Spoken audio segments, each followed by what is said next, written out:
ಇನ್ನು ಶ್ರೀರಾಮ ಮಂದಿರದಲ್ಲಿ ಹಲವು ದೇವರ ದರ್ಶನ ಪಡೆದರು ಪ್ರಧಾನಿ ಮೋದಿ. ಸಪ್ತ ಮಂದಿರ ಶೇಷಾವತಾರ್ ಮಂದಿರಕ್ಕೆ ಭೇಟಿ ಕೊಟ್ಟರು. ಅದಾದ ನಂತರ ಮಾತಾ ಅನ್ನಪೂರ್ಣ ದೇವಿ ದರ್ಶನ ಪಡೆದರು ಪ್ರಧಾನಿ ಮೋದಿ. ಬಳಿಕ ರಾಮ್ ದರ್ಬಾರ್ಗೆ ಪ್ರಧಾನಿ ಮೋದಿ ಭೇಟಿ ಕೊಟ್ಟಿದ್ದು ಅಲ್ಲಿಗೆ ಬಂದಿದ್ದು ರಾಮಲಲ್ಲಾನ ದರ್ಶನ ಪಡೆದರು ಪ್ರಧಾನಿ ನರೇಂದ್ರ ಮೋದಿ. ಬಳಿಕ ರಾಮ ಮಂದಿರದಲ್ಲಿ ಧ್ವಜಾರೋಹಣ ನೆರವೇರಿಸುವಂತ ಮೋದಿ. ಇನ್ನೇನು ಕೆಲವೇ ಹೊತ್ತಿನಲ್ಲಿ ಧ್ವಜಾರೋಹಣ ನೆರವೇರುತ್ತೆ. ಸಪ್ತ ಮಂದಿರ ಶೇಷಾವತಾರ್ ಮಂದಿರಕ್ಕೆ ಭೇಟಿ ಕೊಟ್ಟ ನಂತರ ಅನ್ನಪೂರ್ಣ ದೇವಿ ಮಂದಿರಕ್ಕೂ ಕೂಡ ಭೇಟಿ ಕೊಟ್ಟರು. ಅಲ್ಲಿಂದ ಮುಖ್ಯ ಗರ್ಭಗುಡಿ ಏನಿದೆ ಅಲ್ಲಿಗೆ ಬಂದು ಶ್ರೀರಾಮನ ದರ್ಬಾರ್ನಲ್ಲೂ ಕೂಡ ಪ್ರಧಾನಿ ಮೋದಿ ಅಲ್ಲಿ ಭಾಗವಹಿಸಿದ್ರು. ಅದಾದ ನಂತರ ಇದೀಗ ಇನ್ನೇನು ಕೆಲವೇ ಹೊತ್ತಿನಲ್ಲಿ ಧರ್ಮ ಧ್ವಜಾರೋಹಣ 191 ಅಡಿ ಎತ್ತರದ ರಾಮ ಮಂದಿರ ಮೇಲ್ಭಾಗದಲ್ಲಿ ಧ್ವಜಾರೋಹಣಕ್ಕೆ ಈಗ ಕೌಂಟ್ ಡೌನ್ ಶುರುವಾಗಿದೆ. ಆ ಕ್ಷಣ ಹೇಗಿರುತ್ತೆ ಆ ಒಂದು ಸಂದರ್ಭಕ್ಕೆ ಎಲ್ಲರೂ ಕೂಡ ಈಗ ಕಾತರರಾಗಿ ಕಾಯ್ತಿರೋದು. ನಿಮಗೆ ದೃಶ್ಯಗಳನ್ನು ತೋರಿಸ್ತಾ ಇದ್ದೀವಿ. ಈಗ ಒಂದು ಸಪ್ತ ಮಂದಿರಕ್ಕೆ ಭೇಟಿ ಕೊಟ್ಟಂಥ ಸಂದರ್ಭ. ಅಲ್ಲಿಂದ ಶೇಷಾವತಾರ್ ಮಂದಿರಕ್ಕೆ ಪ್ರಧಾನಿ ಮೋದಿ ಆಗಮಿಸಿದರು. ಅಲ್ಲಿ ಪೂಜೆ ಸಲ್ಲಿಸಿದ ನಂತರ ಮಾತಾ ಅನ್ನಪೂರ್ಣ ಮಂದಿರಕ್ಕೂ ಕೂಡ ಭೇಟಿ ಕೊಟ್ಟರು.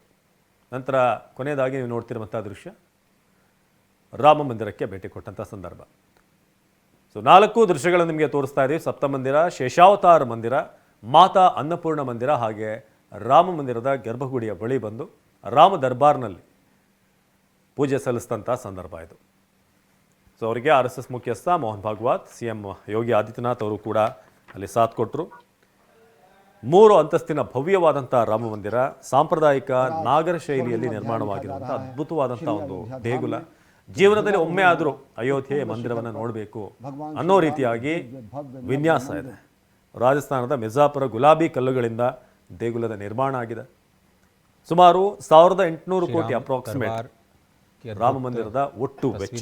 71 ಎಕರೆ ಜಾಗದಲ್ಲಿ 250 ಅಡಿ ಅಗಲ, 161 ಅಡಿ ಎತ್ತರದ ಮಂದಿರ. ದೇಗುಲದಲ್ಲಿ 390 ಕಂಬಗಳು, 46 ದ್ವಾರಗಳು, 5 ಮಂಟಪ. ಅಲ್ಲಿ ಪ್ರತಿಯೊಂದು ವಿನ್ಯಾಸವನ್ನು ಕೂಡ ನೋಡಿದ್ರು ಕೂಡ ಅಷ್ಟು ಅಚ್ಚುಕಟ್ಟಾಗಿ ಪ್ರತಿಯೊಂದನ್ನು ಕೂಡ ಬಹಳ ಸೂಕ್ಷ್ಮತೆಯಿಂದ ಅಲ್ಲಿ ನಿರ್ಮಾಣ ಮಾಡಲಾಗಿದೆ.